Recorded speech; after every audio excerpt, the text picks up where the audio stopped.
Young people are seriously stressed these days, and they have been for a while. In our achievement-oriented society, young people are challenged by things like academic expectations, confusion about what to do with their lives, final marks, and getting into the right university. Adolescence has always been a time of questioning, searching, trying to find out who we are, trying to be our best selves.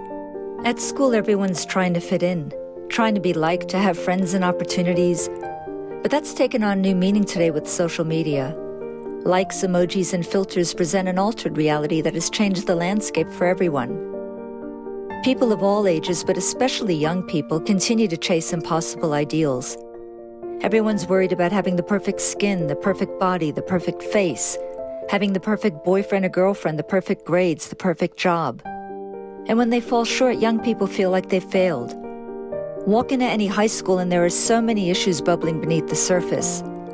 I thought, why not write a dramatic work about this disconnect?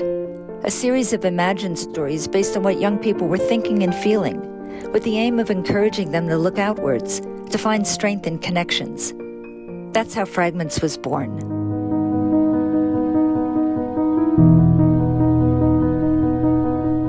I lived with the idea of Fragments for nearly a year, thinking about how I would tell these stories and who the characters would be.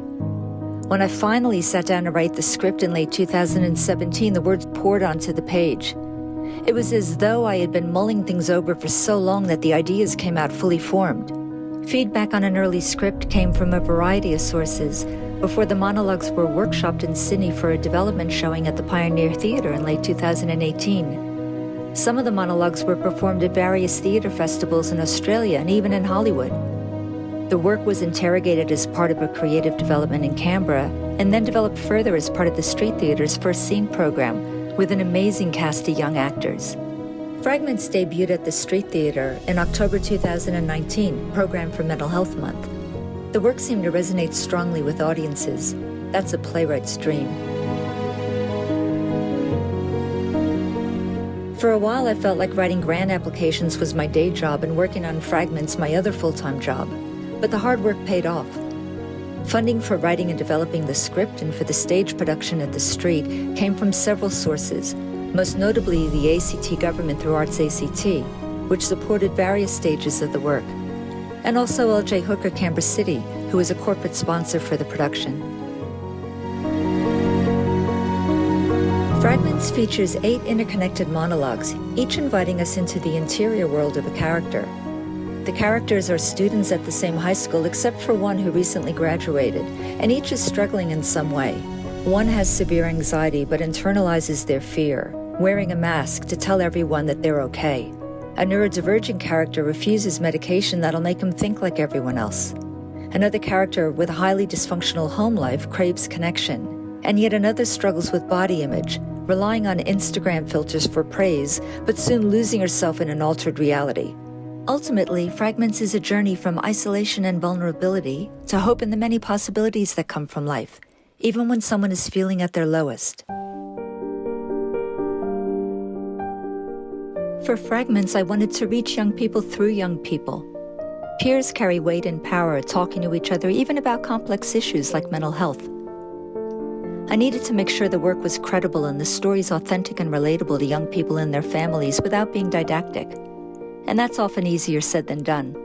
Another challenge was how to present honest, realistic portrayals of mental health issues, knowing there's not one typical manifestation or story for each condition. Take depression, for example.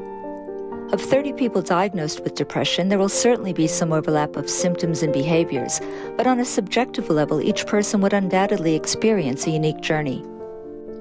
Another challenge was to write about issues that aren't easy to identify, let alone to describe, as so few people truly open up about their struggles. At times, we all wear masks, whether or not we admit it.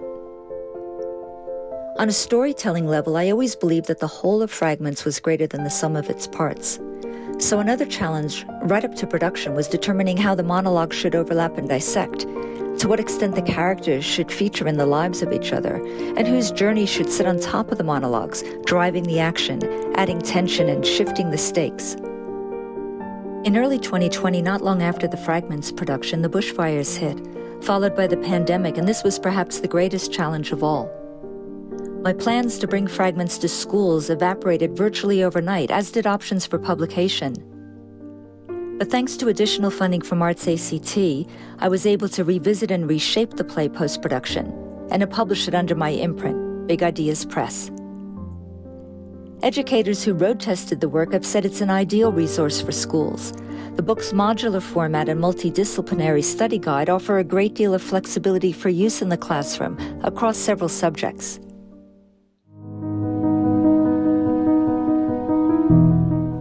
Thanks to additional funding support from the ACT government through Arts ACT, a digital adaptation of Fragments is in the works for the online space.